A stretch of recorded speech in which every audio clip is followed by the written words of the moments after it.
6, foster an environment that keeps me growing and learning. So this is one of the reasons our team, a new trainer initially comes to work for us, and why our trainers continue to work for us is, you know, they feel like they're learning and growing with us and developing with us more so than they could do with anyone else in our community or on their own.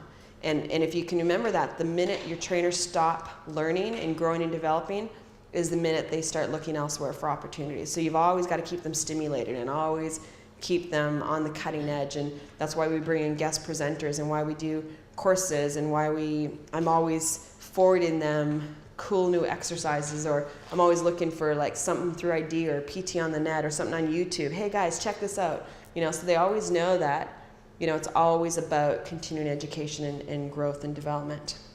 So how do we make sure our team is always growing?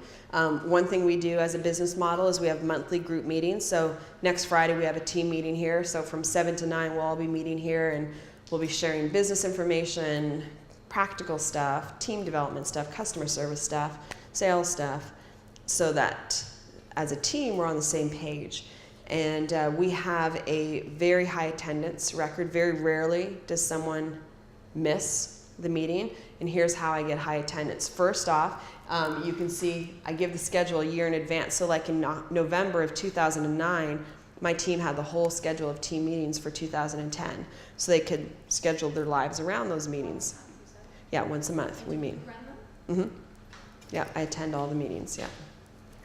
And we do social catch-up, so I allocate, 10 minutes at the beginning of the meeting just for people to mingle and talk. And even though they work together all the time, you're with clients and you're focused not on each other. So I want to make sure I offer that opportunity to foster friendships, because if I do that, then my team are friends, then they're going to be less likely to want to leave their job, because they're not just leaving a job, but they're leaving friendships with fellow employees.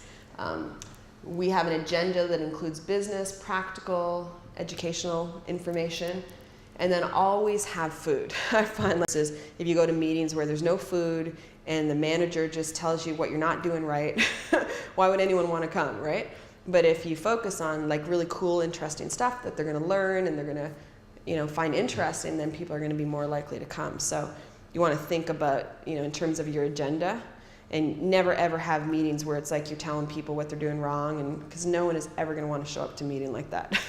So think about that. Like, if I always say, praise in public and criticize in private. So if people aren't doing things right, you take them in your office and you have a private meeting, on an individual basis. Yeah. Don't they have to come? Well, our meetings are mandatory, but we pay them. Yeah, we pay minimum wage for meetings, so they are mandatory. So, but things come up. People can't, make it. There's a variety of reasons why people would say they can't make a meeting, right? I can't go. I got this in town. Da da da. So they know that if they miss the meeting, they still have to do a makeup meeting. But now there's no food. There's no fun. It's just boring going over the material. So if they can make it, they're going to make it, because they're going to get the free food and the free, camaraderie and all that kind of stuff. Yeah. But yeah, they are. It's the only way you can make them mandatory is if you're going to pay them. Yeah.